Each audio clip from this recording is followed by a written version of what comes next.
فلا تهنوا وتدعوا إلى السلم وأنتم الأعلون والله معكم ولن يتركم أعمالكم.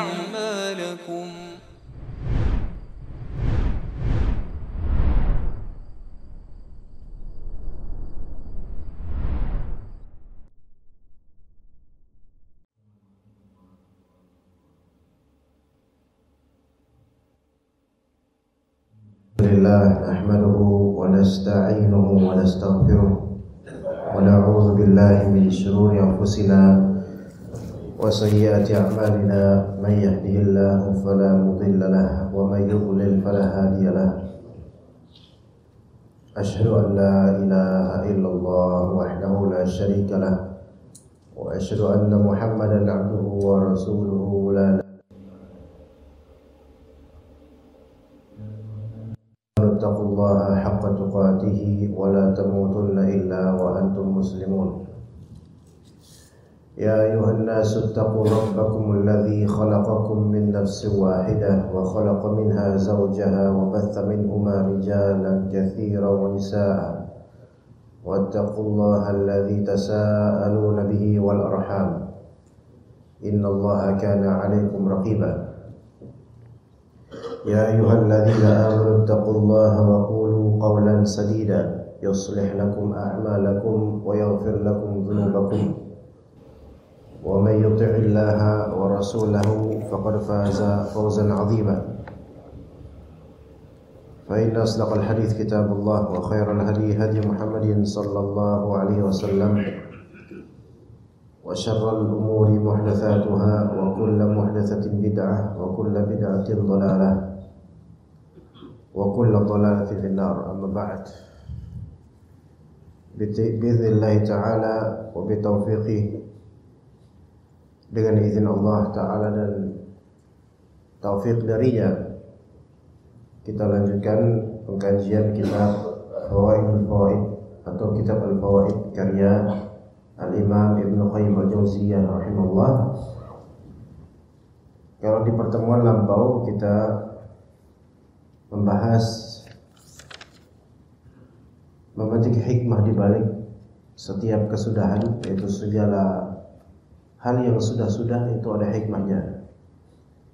Masih berkaitan dengan masalah hikmah atas segala kejadian, karena pembahasan ini cukup panjang. Ibnu Qayyim rahimahullah mengkiaskan dengan bagaimana seorang ayah yang sayang sama anak kandungnya dan seorang ayah yang mengerti benar akan kemaslahatan anaknya itu. Yang kadang seorang ayah harus tega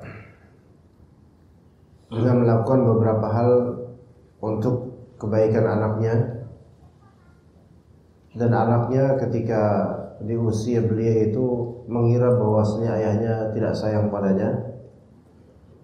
Namun suatu ketika nanti anak ini ketika sudah besar dewasa, apalagi sudah menjadi seorang ayah pula, dia akan merasakan kasih sayang ayahnya dulu. Lebih-lebih tentang kita terhadap Allah Subhanahu wa taala. Kadang apa yang menerpa kita dari kesulitan, musibah, ujian dan semisalnya itu kita duga bahwasanya Allah Ta'ala menelantarkan kita, atau kita sudah berbulan-bulan meminta pada Allah akan suatu hal, atau bertahun-tahun bahkan namun tidak kunjung terwujud. Kita menduga bahwasanya Allah Subhanahu wa taala menelantarkan doa kita. Namun ternyata ketika usia itu membuat kita semakin berpikir dan berakal, kita dapatkan bahwasanya Allah Ta'ala lebih sayang daripada yang kita duga terhadap kita. Yakni musibah dan ujian membuat manusia itu jika dia beriman semakin tinggi imannya dan semakin kuat. belum terjawabnya doa merupakan bentuk penjagaan dari Allah Subhanahu wa taala jika kita merenunginya. Dan sekiranya permintaan kita itu segera dijawab, boleh jadi itu malah justru merusak hati kita atau merusak kehidupan kita. Maka apa-apa yang selama ini tertuturkan di balik kedua tangan yang terangkat terus menerus seperti itu menunggu jawaban Allah, ketahuilah Allah Ta'ala Maha mendengar, tidak mungkin tidak mendengar. Namun Allah Subhanahu wa Ta'ala selain memiliki sifat pendengaran yang sempurna, Allah Ta'ala memiliki kebijaksanaan yang tiada tara. Maka di balik segala peristiwa, di balik segala penundaan yang Allah Subhanahu wa Ta'ala terapkan di kehidupan kita, itu ada hikmah. Maka dikatakan oleh Ibnu Qayyim rahimahullah di kitab Fawaidul Fawaid, fa ahkamul hakimin wa arhamur rahimin wa a'lamul alimin alladhi huwa arhamu bi'ibadihi minhum bi anfusihim wa min abaihim wa ummahatihim. Allah Ta'ala itu ahkamul hakimin. Dia paling bijaksana di antara segala makhluk. Dia yang paling bijaksana di antara segala yang paling bijaksana. Paling bijaksana itu Allah Azza wa Jalla. Kalau kita melihat sampel seorang bapak, seorang pemimpin yang menjadi figur teladan, sosok yang kita kagumi karena kedewasaan dan kebijaksanaannya.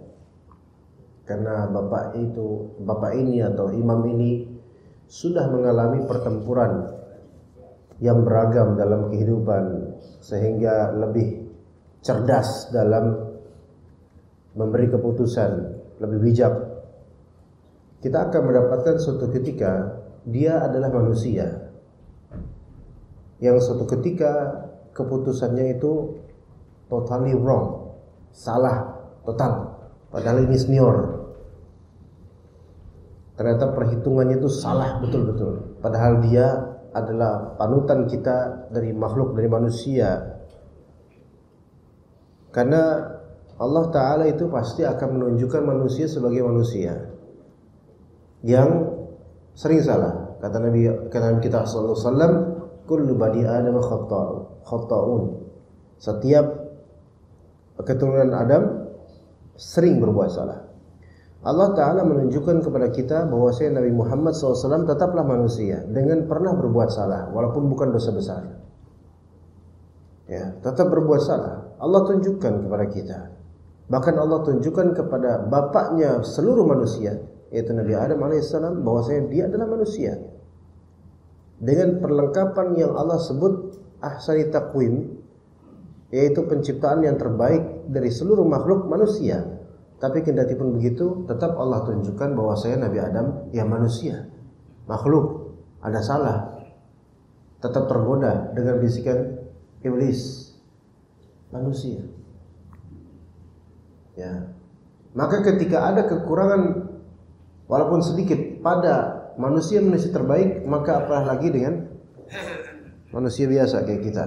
Walaupun seorang bapak yang sangat bijaksana, suatu ketika akan lost juga, akan membuat keputusan yang salah, akan tetap berbuat konyol. Ya, itu manusia. Sehingga kebijaksanaan manusia itu kebijaksanaan yang naqis, yang kurang, ada kekurangannya, tidak bisa mengcover segala macam pemikiran dan kebijaksanaan. Melainkan dialah al-ahkamul hakimin. Allah Ta'ala sebijak-bijaknya dari segala yang bijak. Dan selagi Allah Ta'ala paling bijaksana, Allah Ta'ala arhamur rahimin, paling sayang di antara yang paling sayang. Dialah yang paling sayang pada hamba-hamba yang beriman. Arhamur rahimin, paling merahmati. Walillahil mathalul a'la. Kalau tadi kita tempelkan dari makhluk adalah seorang bapak yang bijaksana dan pemimpin yang berkeputusan bijak, Coba kita untuk masalah kasih sayang seorang ibu yang merahmati dan menyayangi anaknya. Ya, sayang, yang siap begadang untuk kemaslahatan anaknya yang mungkin sakit. Bahkan yang tidak sakit sekalipun itu tidak mengeluh dengan teriakan anaknya di tengah malam berulang kali, saking sayangnya sama anaknya. Saking sayangnya sama anaknya rela untuk sakit dirinya, yang penting anaknya jangan sakit. Saking sayangnya sama anaknya rela menitikkan air mata ketika anaknya tidak sesuai dengan kebaikan. Sayang, sangat sayang. Adakah yang lebih sayang dari segi makhluk yang sekarang eksis, yang lebih sayang kepada antum daripada ibu antum terhadap antum? Ya, anggap itu kasih sayang yang betul-betul totalitas, total. Seorang orang tua terhadap anaknya, kendati pun begitu. Kasih sayang makhluk terhadap makhluk lainnya bukan kasih sayang sempurna. Mesti ada cacatnya, mesti ada kurangnya, mesti pernah mengalami kehilangan kasih sayangnya itu. Dan juga akan ada masanya, ada ajalnya kasih sayang itu akan selesai. Mungkin dengan selesainya usia, kasih sayang itu selesai. Karena sudah wafat, menuju alam lain. Maka ini kasih sayang yang tidak sempurna, ghairu tam. Tidak sempurna, tidak perfect, tidak perfect. Dan Allah Ta'ala Maha Pengasih, paling pengasih di antara para pengasih. Sudah paling bijak, paling pengasih pula. Apalagi menjadi hujjah akan ketidaklengkapan, ketidaksempurnaan sifat-sifat Allah. Maha sempurna. Dan kemudian Ibnu Qayyim mengatakan a'lamul alimin. Allah Ta'ala itu paling tahu di antara yang mengetahui. A'lamul alimin. Paling tahu tentang diri kita, paling tahu tentang apa maslahat dan madarat buat kita. Gimana nggak baik? Sekarang orang yang paling tahu tentang kita siapa? Istri kita. Kalau tadi kita sampelkan untuk kebijaksanaan bapak kita, misalnya, yang sangat bijaksana. Untuk kasih sayang ibu kita yang sangat sayang sama kita. Sekarang yang paling tahu tentang diri kita siapa? Istri kita. Bahkan sekarang istri kita itu mungkin lebih tahu, lebih komplit pengetahuannya tentang kita daripada ibu dan bapak kita terhadap kita. Karena sekarang daily life kita dengan istri. Ya, sampai gerakan-gerakan kita itu udah hafal istri kita. Ya, saking tahunya tentang diri kita. Sampai apa yang kita sangsikan atau ragukan pengetahuan istri kita tentang kita, dia tahu. Kita habis dari mana, auranya itu, dia tahu, istri tahu, firasat, saking tahunya tentang suaminya, gitu. Ya. Namun Allah Ta'ala lebih tahu tentang kita daripada istri kita terhadap kita. Sekarang betapa sempurnanya. Ini baru 3 nama dan 3 sifat Allah Azza wa Jalla yang baru dituturkan oleh Ibnu Qayyim rahimahullah secara superlatif. Kebijaksanaan Allah mengungguli kebijaksanaan segala pemimpin dan bapak-bapak. Kasih sayang Allah mengungguli segala kasih sayang ibu-ibu dan para induk dan induk-induk binatang. Pengetahuan Allah Ta'ala superlatif, yang paling tahu dibandingkan dengan para istri dan para pasangan. Nah, dialah Allah Ta'ala yang maha bijaksana, maha pengasih dan maha mengetahui, lebih sayang kepada hamba-hambanya daripada mereka, ayah atau ibu mereka terhadap diri mereka sendiri. Ya, arhamu bi'ibadihi minhum bi anfusihim wa min abaihim wa ummahatihim. Antum sayang enggak sama diri antum? Mungkin, tapi Allah lebih sayang terhadap diri antum daripada antum terhadap diri antum. Ayah ibu antum pastinya sayang sama antum, tapi Allah lebih sayang terhadap antum dibandingkan mereka terhadap antum. Subhanallah.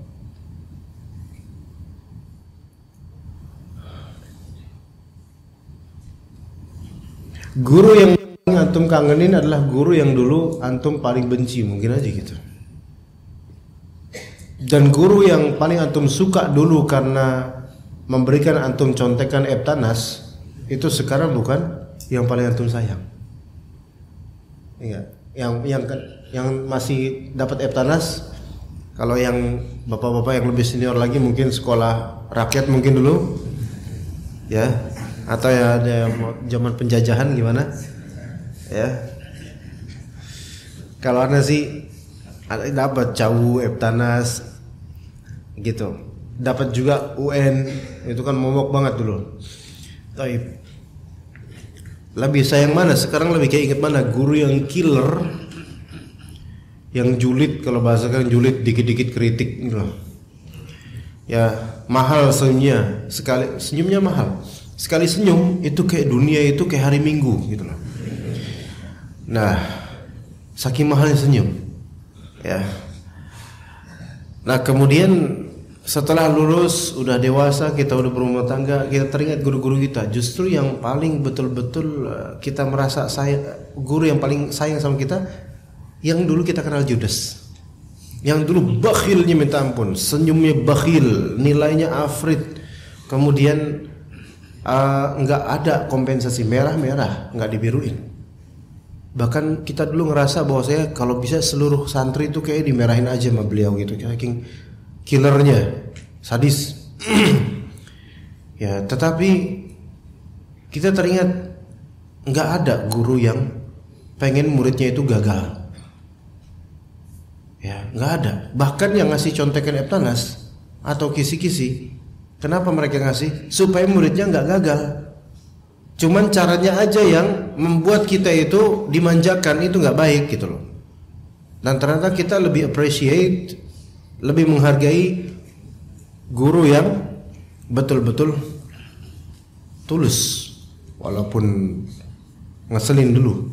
Tapi masya Allah, sekarang coba siapa di antara antum yang punya ibu yang bawel? Semuanya sih kayaknya, cuman asyaddu bawelan, yang lebih bawel, yang paling bawel di antara terbawel. Ibu Ana Betawi, kawan. Antum bisa ngeliat gimana ibu Betawi itu gimana. Dan Ana ajaib, ketika ibu Ana udah punya cucu, berkurang drastis kecerewetannya. Tapi Ana mengenang dulu, kok beda banget sama dulu. Dulu kita disiram, terlambat datang ke rumah itu dikunciin. Zaman-zaman ketika hak asasi anak itu nggak ada. Iya. Tapi Ana merasakan sekarang ibu Ana tuh paling sayang sama anak dan anak-anak lain gitu, sayang banget. Gimana emak-emak zaman dulu, walaupun ya dari segi akhlak atau tata krama emak-emak yang zaman dulu itu kadang-kadang ya nggak baik juga, ada yang salahnya juga, betul. Tapi kalau kita lihat pahit di masa lalu dari pendidikan orang tua kita yang cukup keras, itu sekarang hanya kenangan gitu loh. Ibu Ana masih ada, tapi Ana nggak bisa mendapatkan ibu Ana versi dulu. Ya, nggak ada. Udah kayak orang lain, kok nggak kayak dulu gitu loh. Ya. Dan jarang kita mendapatkan ibu-ibu zaman sekarang kayak ibu-ibu zaman dulu. Ya, subhanallah. Tuh kita lihat hikmahnya. Kepahitan itu dalam kehidupan kadang adalah refleksi kasih sayang Allah Subhanahu wa taala. Sebagaimana kepahitan walillahil matsul ala, sebagaimana kepahitan di sekolah, di kuliah, makin berat beban pelajaran, makin itu hikmahnya besar banget gitu. Besar banget. Ya, di perkuliahan atau sekolah-sekolah yang berat materinya dan gurunya juga tegas-tegas, itu akan menghasilkan anak-anak yang lebih insyaallah. Ya. Dan Allah Subhanahu wa taala lebih sayang kepada hamba-hamba daripada diri mereka terhadap diri mereka, atau ayah dan ibu mereka terhadap diri mereka. Allah paling sayang terhadap para rasul, dan Allah berikan ujian yang paling banyak kepada para rasul dibandingkan kita. Hidup mereka lebih pahit. Dan mereka menjadi sasaran empuk dari musuh-musuh mereka untuk diejek, dihina, diburu, diburon. Namun kendati begitu, itu adalah refleksi kasih sayang Allah terhadap para nabi dan rasul. Ya. Maka beruntunglah kalau misalnya Allah Ta'ala memberikan kepada setiap dari kita ujian masing-masing yang masih nyangkut di kehidupan ini. Ketika hidup ini masih ada terasa nyangkut gitu loh. Ada aja yang nyangkut, ada aja yang belum terkabulkan. Itu menunjukkan Allah pengen supaya antum terus minta sama Allah. Gitu. Pengen begitu. Pengennya begitu supaya antum terus dekat sama Allah. Makanya disangkut-sangkutin, terus disangkutin biar tetap hati ini merasa butuh sama Allah. Ya. Apakah ketika antum memiliki istri, semua yang diminta istri itu langsung antum kabulin? Hah? Semua yang diminta istri harus langsung antum kabulin gitu? Enggak lah. Selain antum bukan Doraemon, antum gak punya duit juga. Ya. Kalau semua dikabulin, ini bukan pendidikan. Antum ada duitnya, istri minta ini. Ini kebutuhan atau keinginan, gitu kan? Kalau keinginan ntar dulu, kalau kebutuhan sama ntar juga. Ya. Nah kebutuhan ini darurat, hajat, atau standar. Itu diklasifikasi. Kalau standar bisa ditunda aja dulu. Ya. Kalau hajat dipertimbangkan, disegerakan atau enggak ya kira-kira. Kalau darurat nunggu kejepit dulu baru kasih. Ini namanya bakhil. Ima bakhil, ima kere. Itu aja. Bakhil kalau ada duit, kere kalau nggak ada duit. Itu kan nggak semuanya harus dikabulkan segera. Begitu juga dengan anak. Apa yang dia minta, apalagi anak itu rata-rata meminta sesuatu yang dia inginkan, bukan yang dia butuhkan. Berarti harus banyak kita tahan. Bahkan sampai bertahun-tahun mungkin anak pengen sepeda. Ya. Teman-teman aku udah punya sepeda gitu. Aku doang yang dibilang miskin. Dalam hatinya, alhamdulillah, apa yang terjadi padaku terjadi juga pada anakku juga. Yaitu dulu dibilang miskin juga tuh bapaknya.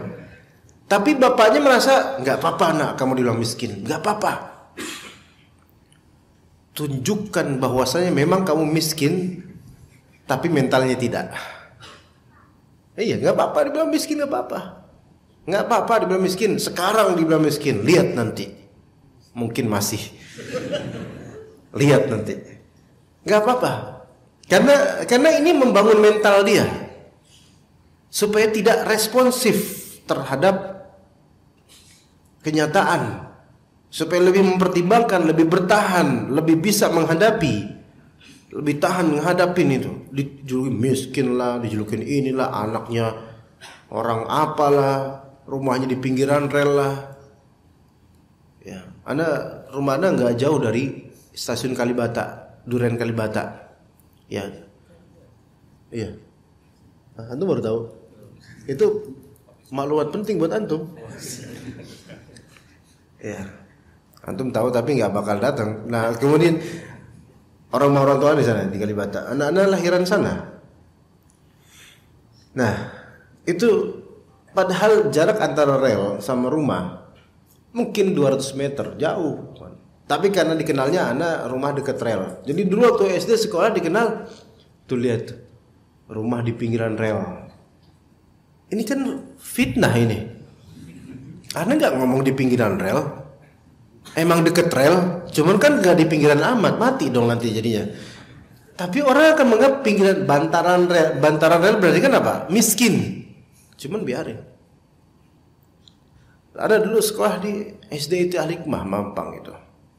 Itu salah satu pionir SDIT di Jakarta. Dulu cuman ada 2 dulu, SDIT Nurul Fikri sama Al-Hikmah. Yang alhamdulillah rata-rata teman-teman anak lebih kaya daripada anak, orang tua mereka. Orang tua mereka lebih kaya daripada anak. Iya, beneran. Karena anak nggak punya apa-apa ketika itu. Tapi walaupun mungkin makanan Mereka dulu zaman tuh bawa spaghetti, kan biasanya kan dapat dari orang tuanya bawa makanan gitu kan. SD itu kan jam 7 sampai jam 3 sore loh. Itu dulu kita belajar SD itu tahun 90-an dulu. Bawa spaghetti, Anda nggak bawa apa-apa. Anda tawakal aja nggak bawa apa-apa. Jajan tuh paling sedikit. Ya. Paling jajan gambaran, ya kan? Yang belakangnya ada dilarang stop gitu. Nah, kemudian apa yang mereka ceritakan dari benda-benda yang mereka punya itu beda kisahnya dengan anak. Mereka dijemput dengan mobil sama orang tua atau jemputan khusus. Anak pakai bajai. Ketika itu BMW, bajai merah warnanya. Ya, ketika itu beda sendiri pokoknya, alhamdulillah. Namanya juga pinggiran rel, ya kan? Itu juga udah bagus jemputan. Lah anak-anak lain di SD lain jalan kaki ketika itu, anak udah bagus karena jarak rumah sampai itu kan sekitar 10 kilo ya. Jadi wajar lah. Bukan 10 kilo, 8 atau 10 ya. Tapi itu ternyata membangun mental jemaah. Membangun mental. Dan apalagi bapak-bapak sekarang nih yang jenggotnya sudah putih, mungkin dulu ya berangkat sekolah nyebrang sungai pakai getek atau mungkin berenang dan pulang-pulang bawa ikan cupang banyak. Ya. Tapi itu membangun mental. Anak-anak pesantren, lulusan pesantren yang udah lama berbulan-bulan nggak ketemu sama orang tuanya, beda mentalnya dengan yang bukan pesantren yang setiap hari ketemu orang tuanya. Pasti ada perbedaan. Tapi ada benefit dan ada negatifnya juga. Anak-anak pesantren biasanya banyak yang tidak peka dengan masalah kebersihan rumah tangga, masalah pernak-pernik di rumah, nyapu, nyuci itu. Maksudnya nyapu ini ya. Kecuali kalau di pesantren dia memang dididik oleh pesantrennya untuk betul-betul membersihkan segala hal. Tapi biasanya pesantren itu kalau udah sampai rumah udah nggak ngapa-ngapain, bengong, ngeliatin tembok, gitu. Bagi yang nggak dapat hidayah. Tapi kalau anak-anak yang biasa di rumah ketemu orang tuanya setiap hari disuruh untuk beli minyak tanah dulu, kalau sekarang nggak tahu disuruh beli apa. Belum balik beli gas, nah nganterin gas itu lebih peka beneran karena aku itu. Makanya teman-teman di sini yang punya anak pesantren pas liburan suruh apapun benerin apa, listrik, genteng semua ya benerin. Iya, biar peka. Ya ini pesan dari Ana teman-teman sekalian. Biar peka, apalagi kalau dia perempuan gitu loh. Biar lebih peka lagi untuk bisa ngurus rumah. Begitu, ya. Nah, jadi dengan pelajaran ini, kalau orang tua manusia aja kepada manusia lainnya memberi pelajaran dengan menahan banyak sesuatu dari keinginan atau bahkan kebutuhan supaya mentalnya terbangun, begitu pula dengan kita hamba-hamba Allah dari Allah Azza wa Jalla, betapa banyaknya keinginan yang belum Allah wujudkan. Bahkan mungkin tidak akan Allah wujudkan tapi Allah ganti dengan hal lain. Yang itu membangun mental kita. Yang itu adalah bentuk, itu adalah refleksi dari kasih sayang Allah dengan tujuan supaya kita mengambil hikmahnya.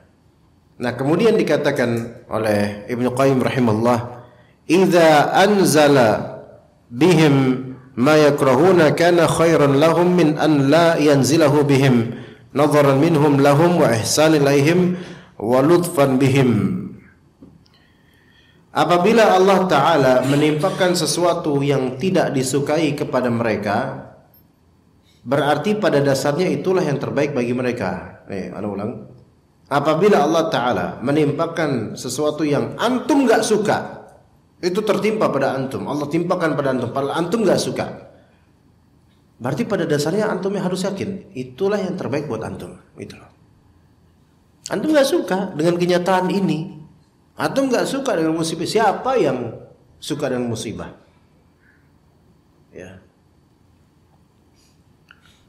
Nggak boleh kita nyari-nyari musibah, nggak boleh kita minta ya Allah berikan saya musibah. Nauzubillah min dzalik, jangan, nggak boleh. Rasulullah SAW aja melarang jangan seorang dari kalian berangan-angan untuk ketemu musuh. Nggak boleh berangan-angan ketemu musuh. Ya, jangan. Dan di antara musuh ya musibah, jangan mau ketemu musibah. Jangan berharap gitu, walaupun musibah akan datang, musibah akan terjadi, tapi jangan berharap. Jangan berharap dapat musibah. Nauzubillah min dzalik. Ada seorang penyair kalau nggak salah, atau dia mungkin adalah seorang alim. Itu anak kemarin dengar kajian kitab Lataiful Ma'arif oleh Syekh Sami As-Suqair, muridnya Syekh Utsaimin. Beliau berkisah sedikit tentang seorang alim namanya bukan Sahnun, siapa namanya? Ana lupa namanya, seperti namanya Sahnun, bukan Sahnun, itu ulama Malikiyah, tapi ini ada namanya Sahmun atau siapa namanya. Ada seorang alim ini, dia seorang yang zuhud, ahli ibadah, taat pada Allah subhanallah, bagus ya. Namun suatu ketika dia bilang begini, minta berdoa sama Allah ya, Allahumma btalini ma syi'ta, Allahumma btalini bima syi'ta fa inni sabir. Ya Allah, ujilah saya sesuai dengan kehendak Allah, kehendakmu. Terserah Engkau ya Allah, uji saya terserah Engkau ya Allah. Sesungguhnya saya bisa sabar. Sesungguhnya saya bisa sabar.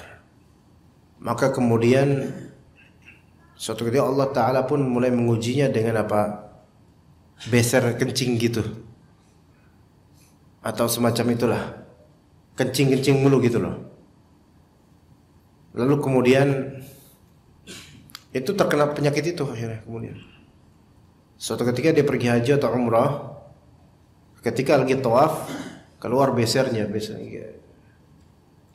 Maka kemudian dia bilang ke keponakannya, ya mencela dirinya, ya dengan kalimat-kalimat semisal, wahai ponakanku,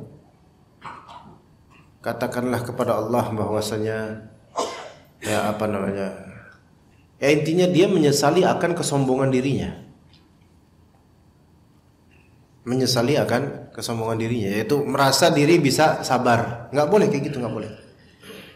Minta, ya Allah kasih aja musibah buat saya, terserah Engkau ya Allah, saya akan sabar. Antum nggak boleh merekomendasikan diri antum di hadapan Allah untuk sesuatu yang antum sendiri nggak tahu.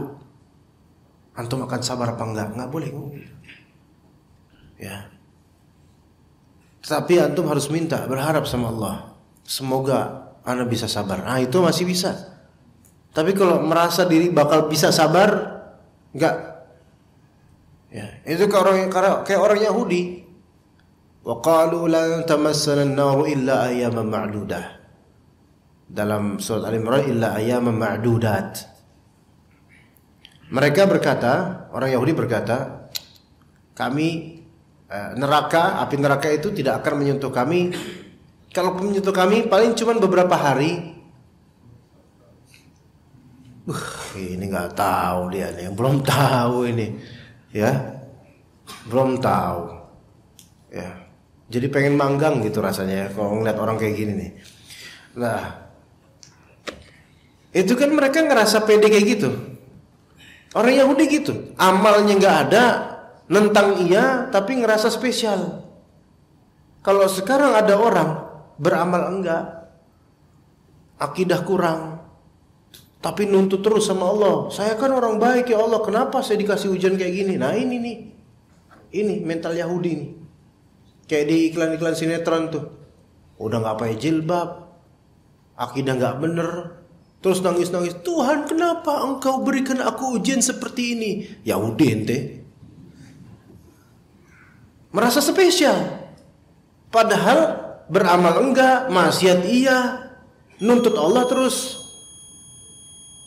Udah gitu bentar lagi masuk suruk lagi, gitu kan?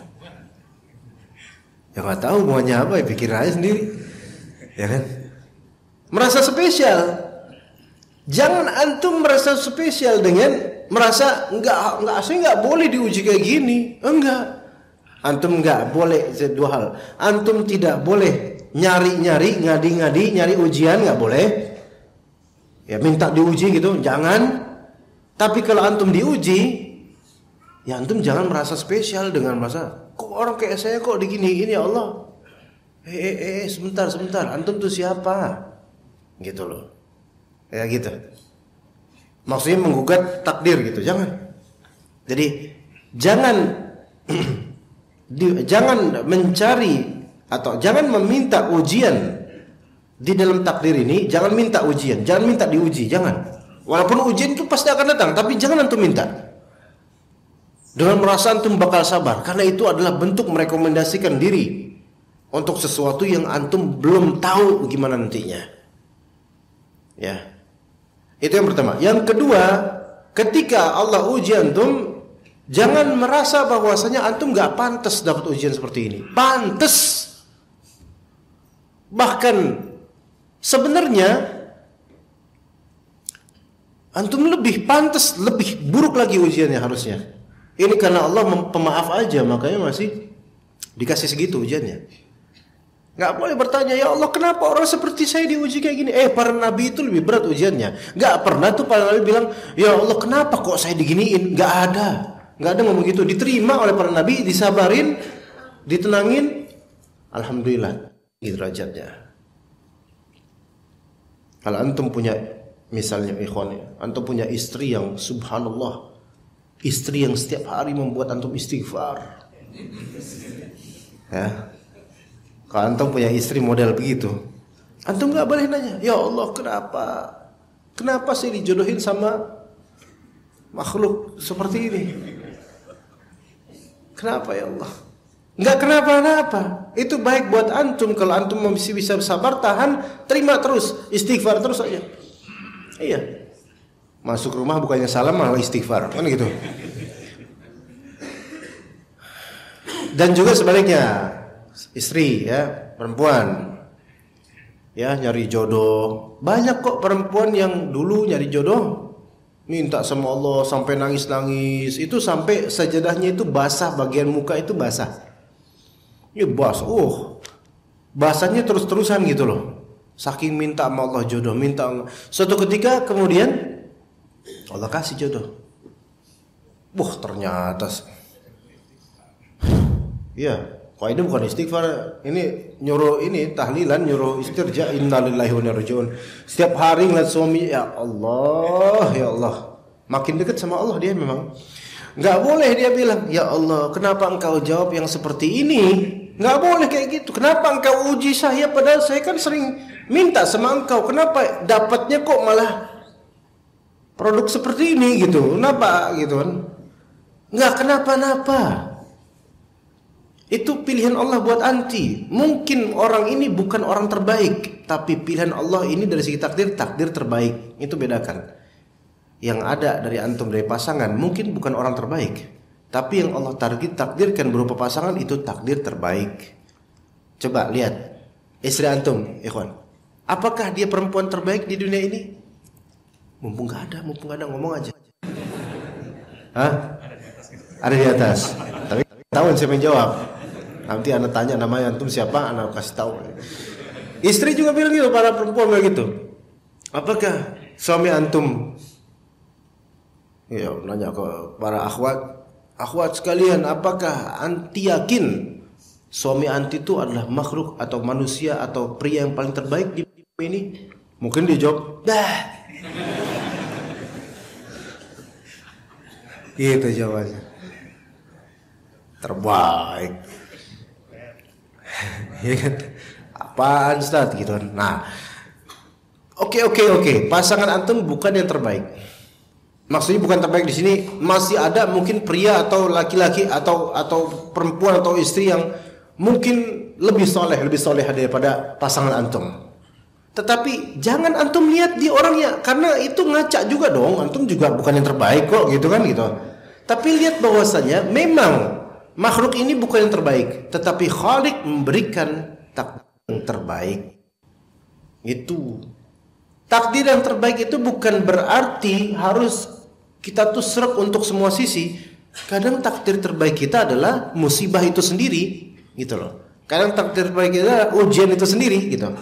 Itu yang baik buat kita. Sebagaimana kalau kita lagi sakit, Obat yang terbaik itu bukanlah obat yang kita suka. Nggak bisa kita pilih opsi. Dikasih sama dokter, nanti beli ini ya. Nih, apaan nih dok? Banyak banget, udah tulisannya jelek lagi. Ya apaan nih dok? Udah itu tinggal tebus aja di apotek terdekat, gampang. Ah nggak mau ya apa ada sililol apaan sih dok? Saya maunya vitamin aja lah gitu. Bapak mau sembuh nggak? Ya mau, cuman kan saya mau sembuh dengan cara yang saya suka. Kata dokternya, just go to the sea. Gitu. Apa artinya? Pergi aja lu ke laut, gitu artinya. Nggak bisa dong. Nggak bisa. Allah Subhanahu wa taala memberikan ujian dan musibah itu sebagai obat, sebagai pendidikan, sebagai pelajaran. Maka dikatakan tadi apabila Allah menimpakan sesuatu yang tidak antum sukai, itu berarti pada dasarnya itu yang terbaik buat antum. Mungkin bukan pasangan antum yang terbaik, tapi takdir dari Allahnya yang terbaik. Ya coba kayak gitu deh. Coba ini bapak-bapak yang lagi banyak pikiran, ya. Gitu. Dan beberapa teman anak muda yang nggak punya pikiran, coba pikirin bahwasanya seapas-apasnya antum itu antum nggak suka, tapi itu takdir yang paling baik buat antum gitu. Ibu-ibu juga gitu, ya. Jangan banyak protes ke Allah, bahkan nggak usah protes, serahin ke Allah, jalanin, Bismillah. Kemudian kata Ibnu Qayyim rahimahullah, walau mukkinu min al-ikhtiyari li anfusihim la'ajazu 'anil qiyami bi masalihihim ilman wa iradatan wa amala. Yaitu hal itu dilakukan oleh Allah karena mempertimbangkan yang manfaat bagi mereka, bagi antum, ya. Di samping sebagai bentuk kebaikan dan kelembutan darinya untuk mereka, yaitu untuk kita, untuk mukmin, orang beriman. Jadi Allah tidaklah mentakdirkan hal-hal yang mungkin tidak kita sukai. Tidaklah Allah mentakdirkan itu kecuali pasti banyak pertimbangan, ada banyak pertimbangan manfaat buat kita. Cuman kitanya aja nggak bisa membaca isyarat kasih sayang dan kebijaksanaan itu.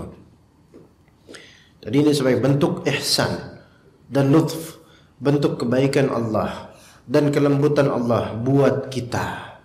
Bagi yang mau husnudzon sama Allah, orang yang husnudzon sama Allah itu hatinya tenang insyaallah. Sebaliknya orang yang suudzon sama Allah, apa-apa kerasa nggak beres aja kalau suudzon sama Allah, ya. Kemudian dikatakan oleh Ibnu Qayyim rahimahullah, lakinnahu subhanahu tawalla tadbir umurihim bimujabi ilmihi wa hikmatihi wa rahmatihi ahabbu am karihu.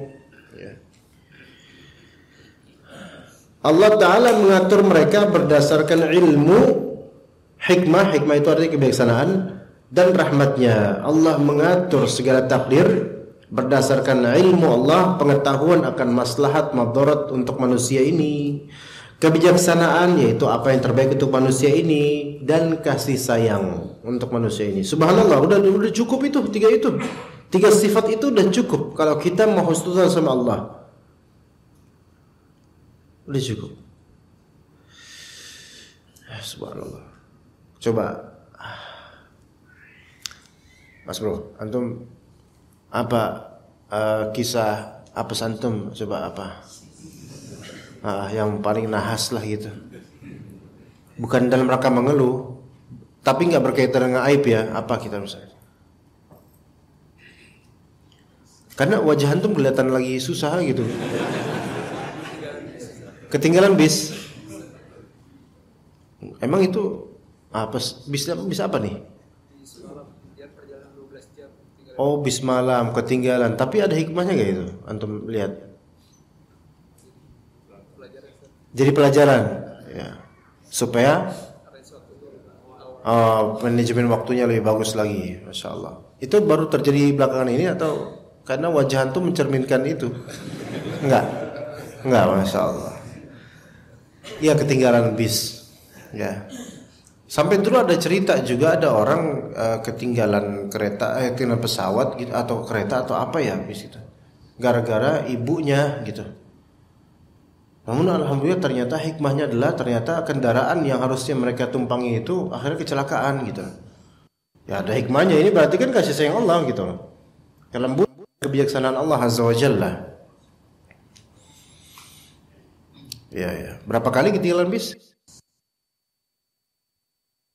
Tapi itu terlegendakan di majelis taklim loh ini jadinya. Sampai di YouTube antum live cerita ini, Masya Allah. Iya. Nanti mungkin bulan depan antum bawa cerita yang lain ya. Oke, jadi hikmah dan rahmatnya mengatur mereka, baik mereka suka ataupun tidak terhadap pengaturannya itu. Kalau taib antum boleh nggak tidak suka terhadap,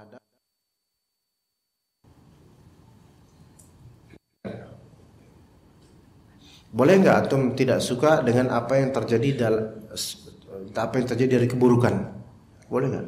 Gini, kalau keburukan yang terjadi itu adalah maksiat, antum wajib nggak suka. Kalau yang terjadi ini dari keburukan itu adalah sesuatu yang bukan maksiat, namun nasib tidak baik aja, maksudnya nasib sial atau kecelakaan dan sebagainya, tidak suka ini opsi. Antum nggak suka wajar. Tapi kalau antum tutup ketidaksukaan itu dan dibiasain aja, itu juga nggak apa-apa. Contoh misalnya kayak tadi, ketinggalan bis. Ketinggalan bis atau bis ketinggalan? Antum yang ketinggalan, bukan bisnya ketinggalan antum. Nah, ketinggalan bisnya pergi duluan, nggak nungguin antum. Itu emang ngeselin sebenarnya. Namun ada orang kalau udah dapat nasib kayak gini, bukan maksiat ya, itu ada dua opsi. Imma antum biasa aja, oke, mau ketinggalan bis, oke, nggak ada rasa gitu, biasa aja. Atau antum kesel. Boleh nggak kesel sih? Boleh, cuman keselnya itu udah di hati kesel. Tapi dengan kesel itu harusnya apa? Ya istighfar, mengambil pelajaran gitu kan. Kesel. Tapi kalau antum biasa aja, oh ketinggalan bis, cuman dunia, ya sekian. Dah, mesen tiket lagi, kemudian tiketnya hilang, kesobek atau hilang atau gimana? Terus ditagih, mana tiketnya pak? Maaf pak, kesobek. Wah nggak bisa pak, berarti harus beli ulang baru. Dunia nggak apa-apa. Ya gitu kan? Kecopet. Dunia. Itu. Apalagi? Ke Indomaret beli ini. Bapak boleh nggak kembalian 200 perak untuk donasi? Enggak. 200 lu. Enggak mau 200 perak. Mana dunianya sekarang? Paham nggak maksudnya? Kadang ada majelis orang, ketika dia kehilangan sesuatu dari dunia, dia rela, tapi dia susah untuk ngasih dunia ke orang lain. Maksudnya dia ridho, oke, ketika udah terpaksa karena ini dari Allah langsung. Tapi nggak ada inisiatif untuk menghilangkan atau menyerahkan dunia kepada orang lain. Paham nggak maksudnya? Gitu, ada orang kayak gitu. Dia baru mau dianggap beramal ketika ya emang ya udahlah, kepaksa emang kayak gini. Tapi nggak ada inisiatif ketika harus beramal, ngasih nggak mau.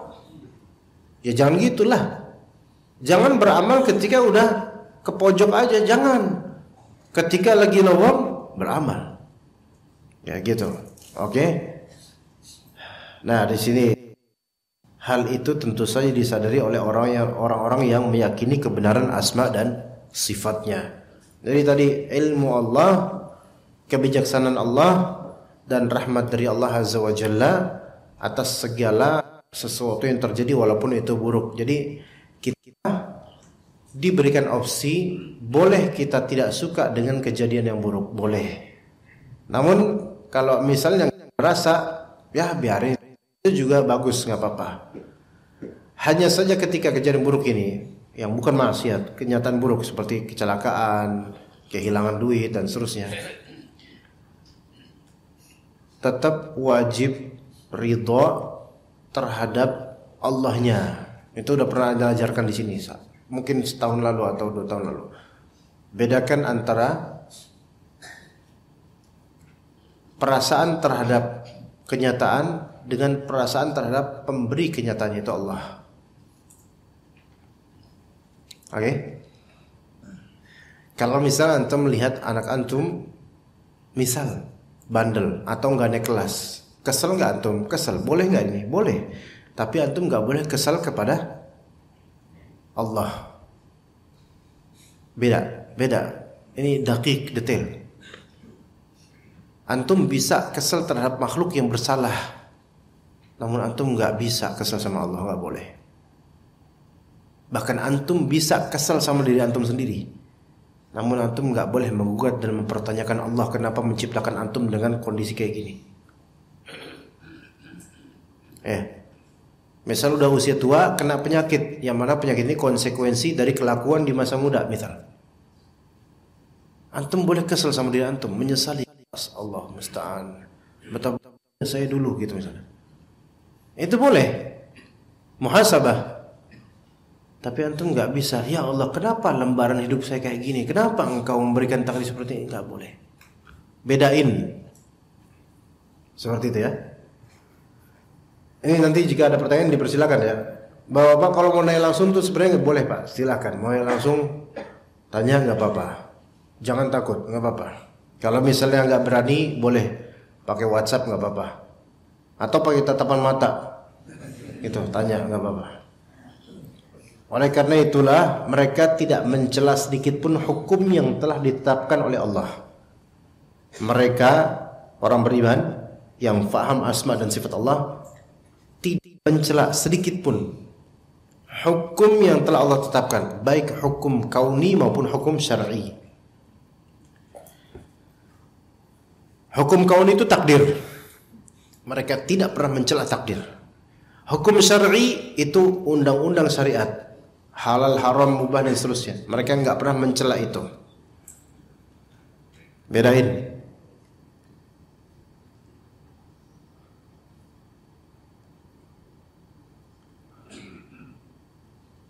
Hukum kauniyah itu takdir. Kalau antum mencela objek dari makhluk itu kadang boleh karena salah dia. Ya. Nah kalau misalnya nih kita lagi naik motor, samping kita naik motor, terus tiba-tiba dia agak belok nyerempet kita, mata nih itu loh, nah misalnya gitu. Itu kan mencela itu, misu-misu, matamu itu loh, kasar banget kan ngomongnya. Ya spontan. Mata kamu di mana gitu kan? Di sini Pak. Ya saya tahu. Ya udah Pak, kalau udah tahu nanya. Nah kan makin parah itu. Ya, mencela makhluk yang bersalah dan memang misal dia pantas dipersalahkan, wajar. Tapi kita tidak bisa mencela Allah Ta'ala dengan segala apa yang terjadi dari kesalahan di dunia, makhluk dunia ini. Nggak bisa kita mencela Allah, nggak boleh mencela Allah. Siapa yang mencela Allah karena kesalahan makhluk, maka dia mencela takdir Allah Azza wa Jalla, dan itu termasuk bentuk kekufuran, khawatirnya gitu loh. Khawatirnya begitu. Dan menggugat atau mempertanyakan kenapa saya diuji begini ya Allah, itu termasuk mencela dan mempermasalahkan Allah. Jangan tanya kenapa Allah tak kok menguji antum begini, tapi tanya kenapa kamu bisa diuji kayak gini, gitu. Karena kalau antum mempertanyakan Allah kenapa menguji begini, berarti antum kurang yakin kalau Allah itu bijaksana. Tapi kalau antum mempertanyakan diri antum kenapa diuji begini, itu mungkin karena antum yakin Allah bijaksana, makanya nguji saya kayak gini. Ada sesuatu pada diri saya, ada masa lalu saya yang mungkin ini menjadi penyebab Allah Ta'ala menurunkan musibah seperti ini pada saya. Gitu. Faham insyaAllah ya. Yang kedua, hukum syar'i. Nggak boleh kita mencela hukum syar'i. Bisa kufur itu, hati-hati. Apalagi hukum syariah yang sudah disepakati oleh ulama, dalilnya jelas bagi antum. Antum cela, ini bisa keluar dari Islam khawatirnya. Ya. Apa hukum syariah yang banyak dicela oleh masyarakat? Poligami bisa ta'addud, itu banyak cela. Sama bapak-bapak dicinta, sama ibu-ibu dicela. Mungkin ibu-ibu akan alasan bahwasanya saya nggak mau disakitin, saya nggak mau dan seterusnya. Oke. Tapi hati-hati dengan perasaan seperti itu, karena syaitan itu tidak berhenti di perasaan. Syaitan akan mulai menggerogoti akidah dan keyakinan. Betapa banyaknya orang yang mengira bahwasanya syaitan hanya mempermainkan perasaan, nggak sampai keyakinan. Justru perasaan ini menjadi perahu, menjadi kapal untuk sampai di tujuan, yaitu apa? Menghancurkan akidah dan keyakinan orang ini. Ya gitu. Coba betapa adanya seorang yang murtad gara-gara kepincut sama seorang laki atau akhwat.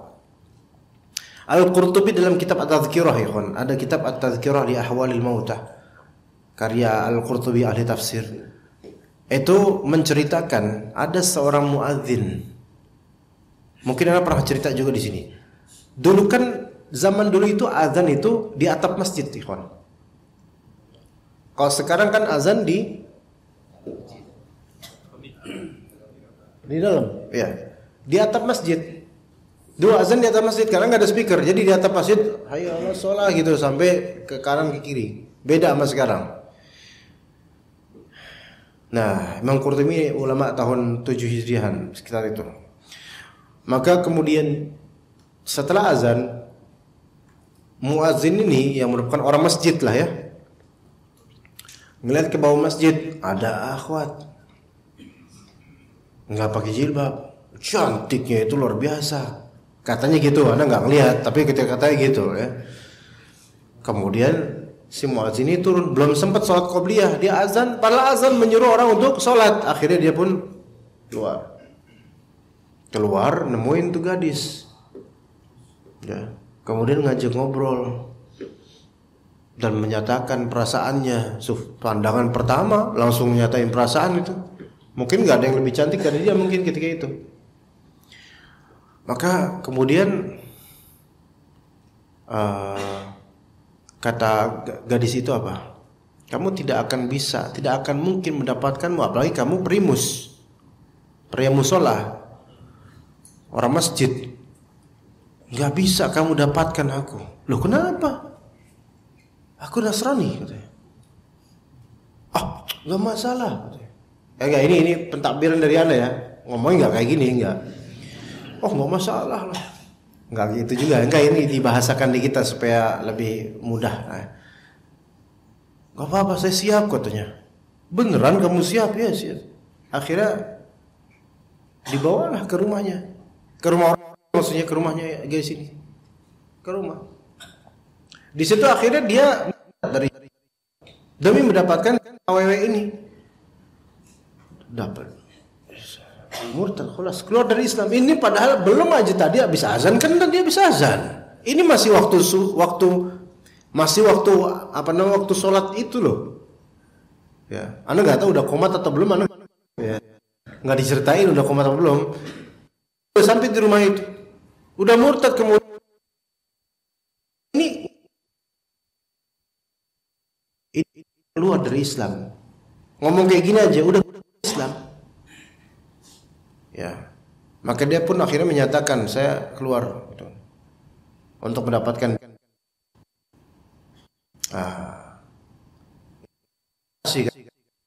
memurtadkan seorang muadzin hanya karena pandangan pertama. Masya Allah. Pandangan pertama ya, pandangan doang, dari pandangan doang. Kemudian akhirnya bisa murtad ini orang. Kok bisa gitu, ajaib memang. Namun ini diceritakan Al-Qurtubi. Akhirnya kemudian si calon bapak mertua yang Nasrani ini nyuruh, tolong ambilin dong tuh di atas tuh ada benda, tolong ambilin di atas. Dia biasa ke atap gitu kan, masjid. Tadi mungkin ahlilah untuk ke atas gitu kan, naik tangga gitu. Tolong ambil ini. Akhirnya dia ambil, tiba-tiba ambruk, jatuh, blek, mati di situ. Dalam keadaan kufur, murtad. Maksud ibrah dari ini adalah apa? Boleh jadi dimulai dari apa? Dari perasaan dulu, yang relatif tergantung dengan bagaimana akidahnya lemah atau enggak. Setan itu akan menghancurkan akidahnya, memporak-porandakan akidahnya. Coba sekarang orang-orang yang bunuh diri, akidah mereka itu apakah sempurna atau enggak? Jauh hancur.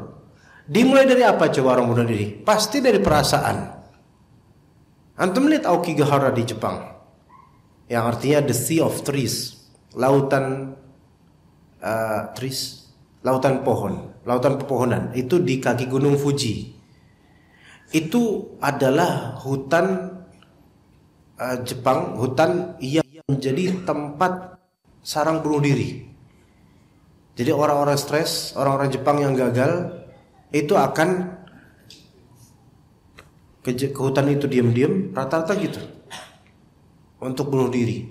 Dan biasanya mereka bunuh diri nggak langsung, melainkan mereka bikin tenda dulu di situ sampai kelaparan, sampai lama, akhirnya memutuskan pasti bunuh diri. Ada yang gantung diri, ada yang minum racun, ada yang gini, ada yang gitu di hutan itu. Banyak. Tapi hutannya luas, jadi untuk mengeksplor itu agak susah. Ketemu banyak. Subhanallah. Berangkat dari apa itu? Perasaan, depresi, kecewa, gagal, dan seterusnya. Merasa gagal, merasa nggak berhasil. Perasaan. Maka setan makin menggerogoti akidahnya. Coba kalau akidah tentang takdir Allah itu betul-betul sempurna baik gitu loh, nggak ada pikiran buat bunuh diri. Lihat tuh, hati dengan perasaan. Banyak yang bucin, budak cinta, bucin, akhirnya manhajnya tergadaikan. Ada. Bahkan agamanya tergadaikan, ada. Subhanallah, itu seperti itu ya. Maka hati-hati dengan perasaan. Yang khawatirnya syaitan itu malah masuk ke kita, menghancurkan akidah kita lewat perasaan. Oke, ini kayaknya udah jam 12.25 itu. Jadi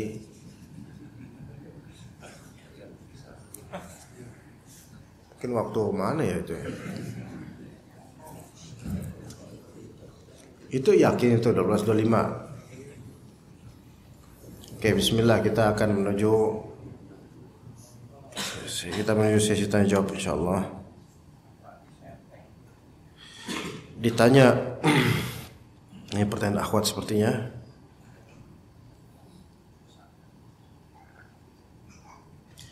Tapi pertanyaan di sini, sebagai manusia biasa kadang-kadang kita berpikir kenapa kita harus diuji. Misalnya sakit yang tak kunjung sembuh. Bagaimana cara menghilangkan pikiran tersebut? Ini kan dia berpikir karena mungkin sakitnya nggak cukup. Pikirnya, kenapa kita harus diuji? Sekarang cara menghilangkan pikiran tersebut adalah hilangkan kata kenapa. Oke? Kan pertanyaan yang di benak apa? Kenapa kita harus diuji? Cara menghilangkan pikiran itu adalah dengan menghilangkan kata kenapa. Dengan apa? Bilang kita harus diuji. Udah selesai kan? Gitu. Jawabannya udah ada di kertas ini. Ya, ini tinggal dicoret, set gitu kan, balikin ke orangnya. Nih, no, gitu kan. Kita harus. Oke, ini pertanyaan ini coba. Anda anti,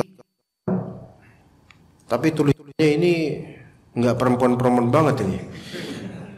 Mungkin perempuan insyaallah. Anti baca surat Yusuf dan surat Al-Ankabut. Ya, anti baca surat Yusuf dan surat Al-Ankabut. Ya. Ya, kadang sakit fisik itu masih sembuh dan masih bisa lah insyaallah ditahan. Tapi kalau udah sakitnya di hati, nah itu lebih repot ya. Nabi Yakub aja sampai buta karena kangen sama anak, gitu, sampai nggak bisa ngelihat. Dan baru sembuh butanya ketika apa? Membawa secari kain dari Nabi Yusuf. Ini ada aroma Yusuf ini. Insya Allah sembuh. Tuh lihat. Itu sampai mana? Sampai sini hati. Sampai kepikiran tentang Yusuf sampai sebegitunya.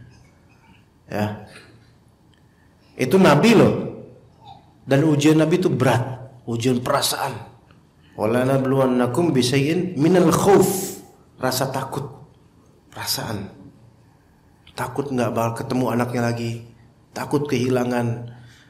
Tapi kalau cuma sakit yang nggak sampai nyergap ke hati, itu masih tenang insya Allah.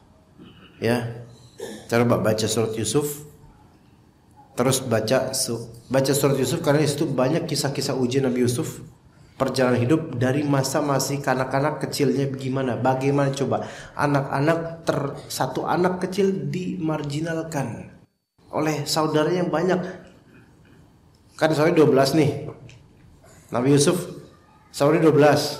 Anak pertama sampai 10 dari istri pertama Nabi Yakub, ya. Anak ke-11 dan 12 Yusuf, 12 Benyamin. Bukan Benyamin yang wafat tahun 95, bukan. Bunyamin ya. Jadi Benjamin itu namanya Bani Israel. Iya, Benjamin. Oke, Benjamin Franklin itu kan orang ahli kitab, orang-orang Bani Israel itu. Yang legenda 95 itu Betawi itu, bukan Bani Israel. Jangan tuh bilang ntar keturunannya marah sama antum, belok kayak Bani Israel. Nah, sampai mana tadi, ikhwan? Kemudian kan ini kan dimarginalkan ini Yusuf ini. Karena tampan, ganteng, anak yang paling favorit disukai oleh bapaknya dan seterusnya dari kelebihan-kelebihannya. Usianya belum sampai 10 tahun. Namun kemudian ya Allah uji dari usia belia seperti itu, Allah uji dia. Ada anak kecil misalnya usia 7-8 tahun dimasukin ke sumur.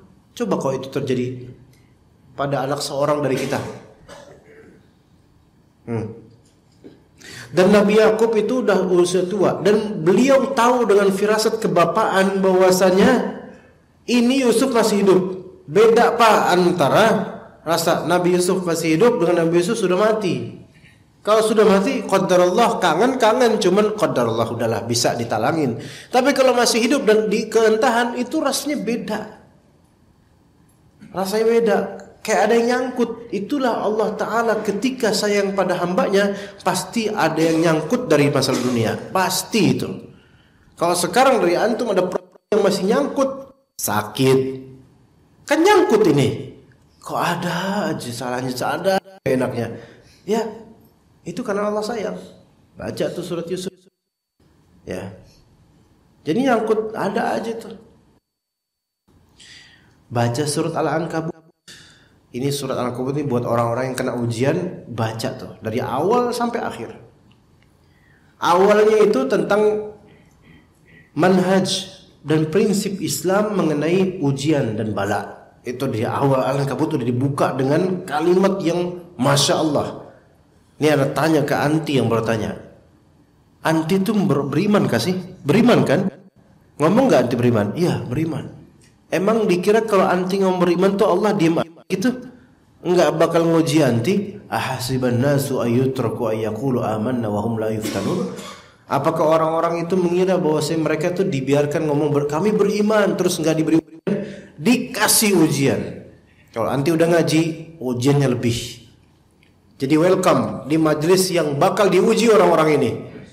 Tapi ujian yang insya Allah meningkatkan apa? Derajat insya Allah. Bukan ujian menghinakan. Maka selamat dengan ilmu syar'i kita akan diuji. Bukan bergembira di ujiannya, tapi bergembira dengan kasih sayang Allah berupa ujian yang akan meningkatkan derajat kita kalau kita sabar. Begitu. Dan di akhir dari ayat dari surat Al-Ankabut, walladzina jahadu fina lanahdiyannahum subulana wa innallaha lama'al muhsinin. Dan orang-orang yang bermujahadah di jalan kami, kuat dia, sabar dia di jalan kami, kami akan memberikan dia petunjuk menuju jalan-jalan kami. Makanya orang yang sakit dan dia bermujahadah sabar, itu akan Allah alirkan kepada dia petunjuk gitu loh. Petunjuk menuju yang benar, sikap yang benar. Namanya tetap ada. Sesungguhnya Allah Ta'ala bersama dengan orang-orang muhsinin, orang yang berbuat ihsan. Bismillah. Kita tidak boleh suuzon kepada Allah, karena doa-doa kita belum dikabulkan Allah, padahal sudah bertahun-tahun kita memintanya. Oke. Ini nggak nanya ini. Ini menasehati ana. Jazakillah khairah. Iya. Makasih banyak ini. Nggak ada tanda tanya, langsung titik gitu aja. Kemudian nggak ada kesan pengen nanya. Anti pencerahan apa nih? Jadi kita tidak boleh suuzon kepada Allah karena doa-doa kita belum dikabulkan Allah. Padahal sudah bertahun-tahun kita memintanya. Ya udah, ya benar-benar sahih. Ya seperti butuh validasi ini sepertinya. Ya sahih. Ya mungkin sedikit ta'liq. Ya kita nggak boleh suuzon pada Allah, tapi kita suuzon pada diri kita sendiri. Mungkin belum dijawabnya doa ini karena mungkin kita mengkonsumsi yang haram tanpa kita sadar. Mungkin tanya, atau mungkin doa kita belum kuat. Antum melihat di kitab Ad-Da' wa Dawa, karena Ibnu Qayyim juga Ad-Da' wa Dawa, terjemahan nggak apa-apa. Itu beliau menyatakan bahwa doa itu seperti antum memanah, tergantung dengan kekuatan dan kualitas pantahan antum. Iya, tergantung itu. Kita punya apa namanya? Yang ini kan apa namanya panahnya? Apa busur ya? Kalau ininya apa nih? Busurnya juga. Ini anak panah, ini busur. Oke. Kan dari gini, ya. Namanya doa, itu kan kita ada tujuan. Sasaran doa itu apa? Ini, sasarannya ini. Tujuan doa ini kita minta ini gitu kan. Nah, ini seperti lafal-lafal dan juga tarikan ini seperti keyakinan. Ya. Dan alat itu seperti lafal. Ini juga nih, sasarannya ke situ. Ya. Nah, makanya kalau orang doa tiba-tiba cuman amin. Yang apa pendoanya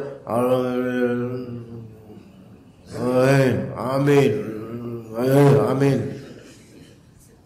Pak antum ngaminin apa, Pak? Enggak, yang penting amin lah, namanya orang doa gitu kan. Lah gua aminin gitu kan kata dia. Tapi kan antum enggak tahu artinya. Ya kenapa sih jurit amat gitu kan? Nggak bisa. Sekarang kok antum panah, yang kena siapa? Ayo. Berarti nggak ada nyasar, nggak kemana-mana. Tapi kalau antum bismillah, antum bersuci dulu, sholat dulu atau gimana, mempersiapkan. Bahkan sebelumnya antum hafalkan lafal-lafal doa, antum kuatkan azam antum yakin bahkan Allah Ta'ala jawab, antum mempelajari asma dan sifat Allah, antum menggugurkan dosa-dosa antum minta ampun sama Allah. Dan di doa itu kemudian sebelum doa antum memuji Allah, beristighfar, kemudian mengucapkan la ilaha illa anta subhanaka inni kuntu minadz zalimin, kemudian mengucapkan selawat dan seterusnya. Itu kan preparation yang luar biasa itu. Bidikannya mantap. Iya, gitu dong kalau doa. Gitu. Kayak beberapa teman-teman di sini dan ikhwan salafiyin, ada kok ngeliat ikhwan salafiyin berdoa tuh, ana seperti pengen nitip gitu. Bang, nitip dong bang. Gue lagi doa, lu apaan sih lu gitu kan. Pengen nitip ana. Beda sama orang apa ya? Mohon maaf ya, yang mungkin akidahnya kurang atau kebiasaan doa berjamaah. Itu beda. Kadang kita melihat orang doa berjamaah main-main. Amin.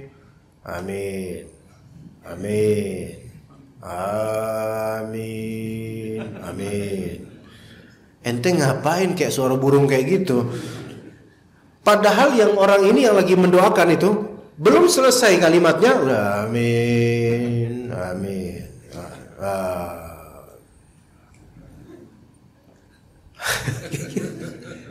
Doa kayak gitu.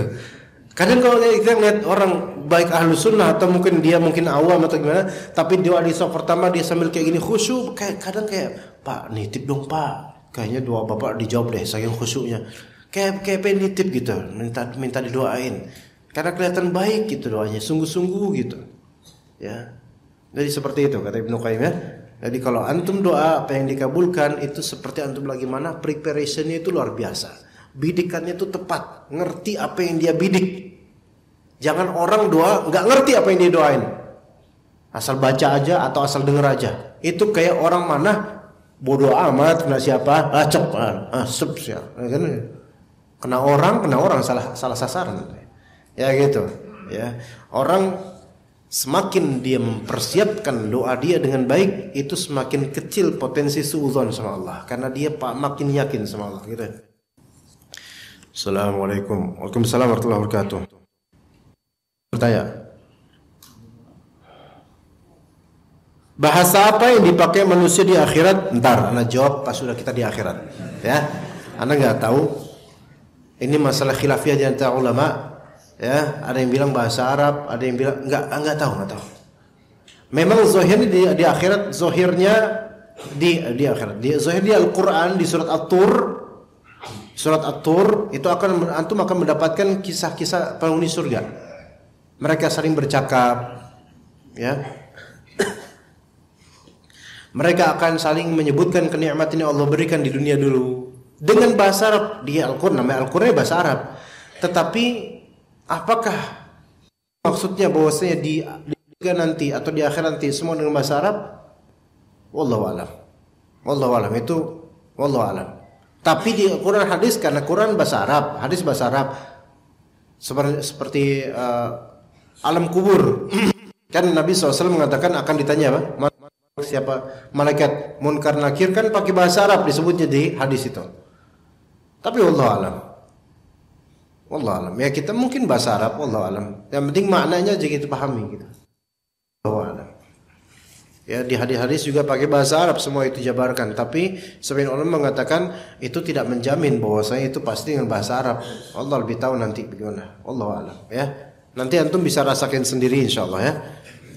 Bismillah. Bagaimana cara menanamkan mahabbatullah kepada anak kita? Cara mahabbatullah itu adalah mencintai Allah Subhanahu wa taala kepada kita. Gini. Merupakan tabiat makhluk. Dia akan mencintai pada yang memberinya, gitu. Semuanya gitu. Antum bakal suka sama orang yang memberi antum. Antum bakal benci orang yang pelit sama antum. Dan antum ketika memberi, antum akan disukai oleh orang yang antum beri itu. Oke, ini antar makhluk. Maka tabiat manusia inilah yang kita ambil dari kita, anak kita. Kita perhatikan tabiat ini.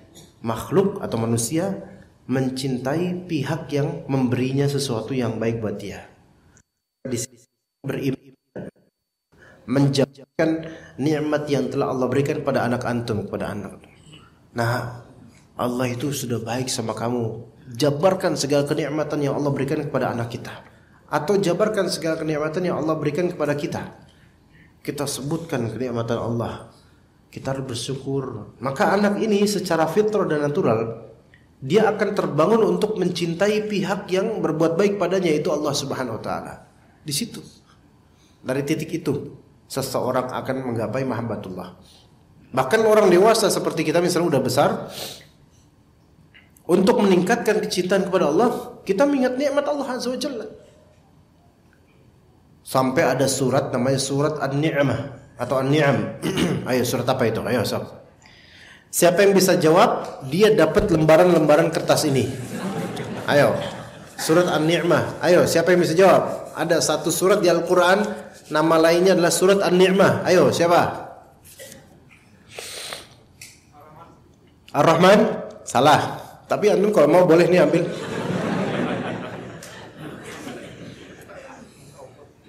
Hah? At-Taubah? No. Hah? Apa tadi Abu Muhammad bilang? An-Nahl. An-Nahl. Ini ini Oh, belum. Ayo. An-Nahl. An-Nahl. An-Nahl. Antum kalau mau betul-betul meninggikan kadar tauhid rububiyah di hati antum dan makin mencintai Allah, baca surat An-Nahl. Kalau nggak paham arti, nggak paham baca terjemahan juga. Wah itu masya Allah, kalimat-kalimatnya itu ajib, masya Allah. Disebutkan tentang Nahl juga ada, yaitu lebah. Nikmat-nikmat yang Allah berikan kepada manusia dari awal surat, dari awal-awal surat itu. Itu akan membuat antum merasa saya ini dimuliakan Allah ternyata gitu. Jabarkan ke anak antum, ya, bahwasanya Allah itu bukan hanya memberi kamu kebaikan, sampai binatang-binatang pun Allah berikan kebaikan, sehingga terbangun di anak itu apa? Subhanallah, Allah itu sebenarnya baik ya Bu. Bukan sebenarnya lagi, emang baik, nggak pernah jahat gitu. Oke. Assalamualaikum warahmatullahi wabarakatuh. Waalaikumsalam. Ustadz, saya punya anak angkat. dan dulu dinisbatkan pada nama saya. Di usia kuliah sudah saya katakan yang sebenarnya pada anak angkat tersebut. Bagaimana dengan nama yang dinisbatkan pada nama saya? Apa yang harus dilakukan? Nggak boleh dinisbatkan pada nama orang tuanya, ya. Karena dalam hadis Nabi SAW disebutkan siapa yang menisbatkan diri kepada selain abahnya, selain orang tuanya kandung, maka faqad kafar, dia telah kufur. Kufur di sini bukan kufur keluar dari Islam, tapi kufur asghar, ya, dosa besar. Nama tersebut nggak boleh lagi dinisbatkan. Nama antum atau anti nggak boleh disandingkan dengan nama dia, maksudnya bin Fula, bin anti, ya, bin siapa nama penanya ini gitu. Ini kayak penanya perempuan ini dari huruf-hurufnya huruf perempuan ini. Ya, jadi nggak boleh seperti itu. Kemudian kalau anak angkat ini laki-laki dan anti perempuan, maka itu bukan mahram. Hati-hati. Bukan mahram. Anak angkat itu bukan mahram kalau sudah balik. Ya. Kalau dia memang punya, tapi kalau memang anti dititipkan atau memang mau terus mengawalnya atau mendidiknya, mengasuhnya, mungkin dipisahkan rumah atau kamar dipisah. Dan ketika anti ada sama dia di satu rumah, usahakan ada mahram. Ya, tapi ini agak berat juga gitu. Kalau misalnya anak tiri ini adalah anak angkat ini adalah perempuan, maka bukan mahram untuk suami anti. Berarti boleh dinikahin. Gitu, boleh. Cuman kayaknya nggak bakal deh karena udah tahu aib dan kekurangannya, ya. Gitu. Jadi bukan mahram kalau memang lawan jenis. Assalamualaikum warahmatullahi wabarakatuh. Waalaikumsalam warahmatullahi wabarakatuh. Ustaz, apakah dalam setiap menghadapi suatu musibah kita boleh berdoa dengan kalimat minta ditambahkan kesabaran dan dikuatkan dalam kesabarannya? Ya, iya. Itu ya, para nabi juga minta kesabaran. Subhanallah, ana tidak ingat lafalnya. Di akhir surah Al-Baqarah, ikhwan. Astagfirullahaladzim. Nah, gimana? Coba akhir surah Al-Baqarah.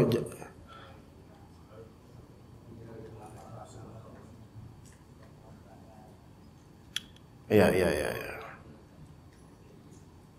Ya. Wa'fu anna waghfir lana warhamna anta maulana fansurna. Oh, ini minta bantuan. Sebentar. La. Gimana Ali Imran? La wasabbit aqdamana ya.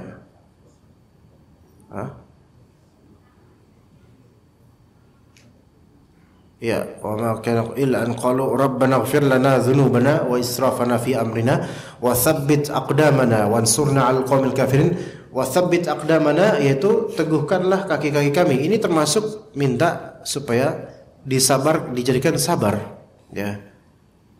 Begitu juga pasukannya Nabi Daud alaihissalam ketika menghadapi Jalut, ya. Pasukan Nabi Daud itu dikepalai oleh Talut ketika itu. Ya, maka kata Allah, falamma barazu li Jaluta wa junudihi qalu, maka mereka berdoa, Rabbana afrigh alaina sabra wa tsabbit aqdamana wansurna 'alal qaumil kafirin. Nah, ini. Ya, maka limpahkanlah kesabaran kepada kami. Itu di surat Al-Baqarah ayat 250. Rabbana afrigh alaina sabra. Itu bisa. Ya Allah, limpahkanlah kesabaran kami. Boleh. Ya. Atau minta, ya Allah jadikanlah saya sebagai orang sabar. Ini agar dalam menghadapi atau melewati suatu musibah berakhir dengan mendapatkan pahala sabar. Iya. Alhamdulillah, bagus itu. Minta sama Allah. Barakallahu fiik Ustaz. Izin bertanya. Wa fiik barakallah. Satu, apakah takdir bisa diubah dengan doa? Takdir di Lauh Mahfuz tidak bisa diubah dengan doa, tapi takdir rinci, tafsili, takdir tahunan, takdir umur, takdir harian itu bisa diubah dengan takdir, dengan doa. Dan semua perubahan takdir rinci tahunan atau harian yang diubah dengan doa, segala perubahan tersebut itu juga tertulis di Lauh Mahfuz. Tertulis di Lauh Mahfuz. Jadi bisa aja misal ada takdirnya antum berjodoh sama fulanah misalnya. Gitu. Namun kemudian antum ikhtiar malah sama fulanah yang lain. Enggak jadi sama fulanah yang A. Maka kemudian antum minta sama Allah, ya Allah, mudahkanlah fulanah B untuk jadi istri saya. Yang tadi ikhtiar antum ke fulanah A, akhirnya Allah Ta'ala ganti ke fulanah B karena antum mintanya fulanah B dimudahkan. Maka bisa berubah takdir itu. Tapi perubahan seperti ini Allah sudah tahu dan sudah ada di Lauh Mahfuz. Gitu, paham ya insyaallah. Assalamualaikum warahmatullahi wabarakatuh. Waalaikumsalam warahmatullahi wabarakatuh. Saya sudah ikhtiar untuk melakukan ketaatan dan beramal soleh, tetapi kenapa sering hatinya sempit atau dongkol, mudah stres dan amarah? Mohon nasihatnya Ustaz.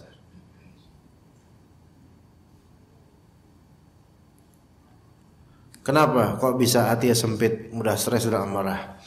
Kalau misalnya dia memang tabiat dari didikan dulunya begitu, berarti yang harus dipoles memang pendidikannya dulunya ya. Dia harus betul-betul memperbaiki dirinya. Ya, kalau hatinya sempit atau dongkol, mudah stres dan amarah karena orang lain, karena faktor orang lain yang bikin dia kesel terus, maka ya dia harus belajar lagi untuk lebih sabar. Namun gimana caranya supaya dia menghindari orang tersebut? Ini saya nggak tahu kenapa dia bisa lebih sering sempit atau dongkol, mudah stres dan amarah. Karena setahu ana kalau seseorang sudah sering melakukan ketaatan dan beramal, dia nggak bakal stres, nggak bakal amarah. Sebesar apapun ujiannya. Innal ladzina qalu rabbuna Allah tsumma istaqamu fala khaufun wa lahum yahzanun. Orang yang mengklaim Rabb kami adalah Allah dan istiqomah dengan ketaatan itu enggak bakal ada rasa takut nanti dia setelah wafat sih sebenarnya ini. Dan artinya orang ini akan stabil terus gitu loh. Oke, mungkin ada masa-masanya musibah terlalu besar dan sampai stres, sempit hidup ya. Mungkin itu manusiawi. Tapi ada hal yang tidak bisa kita hindari dari karakter kemanusiaan, tabiat manusia ini, namun harus disabari dan itu dapat pahala. Dan ada hal dari stres dan dongkol yang bisa kita hindari. Kalau memang anti atau Anda tidak bisa menghindari ini, maka terus aja istiqomah, udah gitu aja. Lihat beberapa sahabat yang tidak ikut perang Tabuk kalau nggak salah, kemudian dihukum dengan diasingkan sekian lama, nggak diajak ngomong, nggak dijawab salamnya, nggak disapa sama sekali. Itu kan bikin stres. Wah, sampai nangis-nangisan itu para sahabat yang terkena hukuman itu. Tapi ini hukuman pendidikan yang bagus. Sempit gak hatinya? Sempit banget hatinya. Dongkol, sakit, mudah stres. Namun dijalanin. Maka kita tidak menyalahkan seseorang merasa hatinya sempit dan seterusnya. Kita nggak menyalahkan kalau itu adalah sesuatu yang tidak bisa dihindari. Tapi jangan sampai itu mengubah keistiqomahan Anda. Ya, jadi nasihatnya istiqamah, fastaqim kama umirta. Istiqomahlah sebagaimana engkau diperintahkan begitu. Ini kayak anak-anak udah nyuruh anak selesai ini. Ya. Apakah Ustadz saudaranya Reza Indragiri pakar forensik? Siapa itu? Gak tahu ada. Gaya bicara mirip. Semoga Reza Indragiri ikut kajian sunnah atau salaf. Amin. Tapi anak nggak tahu siapa orang Reza pakar forensik, nggak tahu. Nggak tahu nih siapa beliau. Ya. Insya Allah saudara seiman, insya Allah. Kalau emang dia Muslim, saudara seiman. Tapi anak nggak tahu sama sekali. Gaya bicara mirip. Ya alhamdulillah. Anak dimiripin sama manusia masih alhamdulillah. Daripada gaya bicara kayak si Amang, wah ini kurang ajar. Ya. Alhamdulillah, kalau masih disamakan dengan orang Muslim, alhamdulillah. Asal jangan disamakan sama yang lain dari orang kafir, naudzubillah min dzalik. Ada penghinaan sekarang ikhwan, penghinaan yang antum harus tahu di Facebook, penghinaan lafal jalla Allah itu dihinakan itu apa? Pakai teknologi AI. Ya, foto gambar gitu kemudian dibentuk dengan lafal Allah gitu. Paham enggak maksudnya? Berkamuflase jadi lafal jalla Allah, padahal kadang itu foto aurat atau apa itu dan seterusnya, ada kalimat apa. Kenapa foto ini tidak di like seperti foto-foto Cristiano Ronaldo dan Messi? Itu orang nyari like tuh kayak gitu. Banyak banget di beranda Anda sekarang di Facebook tuh banyak yang Anda nggak tahu, padahal Anda nggak pernah nge-like mereka, nggak pernah like, tapi kayaknya dicokokin sama Facebook supaya nge-follow atau nge-like. Subhanallah. Ngemis kayak gini, ngemis like dan juga pakai atas nama Allah gitu kan. Dan ini penghinaan sebenarnya. Kenapa foto ini tidak disukai seperti fotonya artis Kristen? Enggak, ya Allah, subhanallah. Orang tuh, kenapa orang itu harus tinggi imannya ketika dia melihat lafal jalla Allah di tanaman atau tumbuh? Sekarang kadang orang dulu sebelum ada teknologi AI ini, orang mengupload foto awan bentuknya lafal jalla Allah, subhanallah, masya Allah. Kenapa seolah-olah begitu asing lafal jalla Allah bagi antum?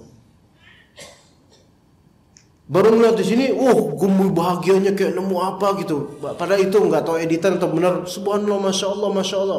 Apalagi ini editan AI. Yang kemudian selama ini antum baca Quran banyak lafal jalla Allah. Nggak takjub antum? Apakah antum udah kayak Bani Israel harus diturunkan Maidah minas sama, harus diturunkan apa benda-benda yang ajaib gitu sehingga baru tak tinggi iman antum? Kita aja baca Al-Quran aja, megang Al-Quran aja kita sebenarnya butuh nyari pahala dari Allah, itu udah mengagungkan Allah. Di Al-Quran di tiap halaman ada lafal jalla Allah, kita baca betul-betul. Ini nawal nunggu sampai ada dagangan buah-buah atau ada paha-paha orang kemudian dibentuk menjadi lafal jalla Allah. Subhanallah, menjijikan sekali. Ini penghinaan sebenarnya. Udah gitu yang like banyak lagi, 70.000. Anak aja yang nonton YouTube aja berapa belas doang, ini sampai 70.000 hanya untuk melihat benda-benda seperti ini bentuk jadi Allah. Ya, agak curhat sedikit ya. Iya. Enggak, soalnya Anda merasa antum bukan subscriber Anda gitu. Iya, dari gayanya tuh kayak bukan subscriber gitu loh. Ya, gitu ya, kawan. Jadi kalau kita diserupakan dengan sesama muslim selama itu bukan orang fasik, enggak apa-apa lah, ya enggak apa-apa, masih mending lah. Tapi kalau kita diserupakan, gila lu, gocekan lu kayak Messi gitu misalnya. GR enggak? GR, dia mesti GR. Kayak Messi berarti jago dong gitu. Padahal orang kafir, pezina pula. Orang-orang kafir orang pezina. Gila, selebrasi, siu kayak Ronaldo. Gitu. Padahal apa? Itu orang sampai sekarang belum merit. Sekarang antum mau disamain sama kayak gitu? Makanya ketika pemain-pemain bola yang kafir-kafir ini ke Saudi Arabia, Anda nggak takjub sama sekali. Bahkan Anda khawatir ini menjadi fitnah bagi kaum muslimin, fitnah dunia. Ini semua bisnis murni dan kemudian banyak orang-orang berjubah. Bahkan sampai kemarin juga ada juga travel umrah yang memberikan umrah plus nonton Al Nassr di stadion, nonton Ronaldo. Subhanallah, ini orang mau umrah tapi diiming-imingi supaya nonton Ronaldo. Akhirnya apa? Ya kan orang jadi berubah haluan niat. Pengen tawaf, besok nih pertandingan nih. Ya salam. Jadi malah ini talbis iblis. Jadi malah jadi harusnya ke Allah, malah ini malah justru berkiblat ke orang kafir. Subhanallah. Begitu kita aja sering nasihatin jemaah, Bu, Pak, ikhlasin niat. Ini umroh, iya, tapi kalau bisa dagangan belanjaan itu jangan fokus di situ. Itu insya Allah murah-murah, diskon, gitu kan kata mereka gitu. Murah-murah insya Allah, Bu, tenang aja. Yang penting niatnya dulu, niatin, lurusin, gitu. Ini malah dari awal Ronaldo, ya. Itu insya Allah fans Messi nggak ada ikutan itu, nggak mau, ya. Nah, begitu jemaah sekalian, ya. Nauzubillah minal kufur. Oke, itu kita cukup sampai sini insyaallah. Jazakumullah khair jazaa. Ini bentar lagi jam 1 ya. Jadi kita mau tidur siang dulu habis ini. 12.57 gitu. Subhanallah. Bro, Masjid Al-Ikhlas bro, masa jamnya error didimin aja. Jemaah banyak ini, tukang jam insya Allah ada. Iya, jangan didimin aja dong. Waktu Saudi. Mana ada waktu Saudi? Antum ngadi-ngadi antum. Mana ada waktu Saudi ini? Enggak, Saudi sekarang jam berapa? Ya, taib, kita cukup sampai sini. Barakallahu fikum jami'an wa sallallahu ala nabiyyina Muhammad wa ala alihi wa sahbihi ajma'in. Subhanakallahumma bihamdika asyhadu an la ilaha illa anta astaghfiruka wa atubu ilaik. Wassalamu alaikum warahmatullahi wabarakatuh.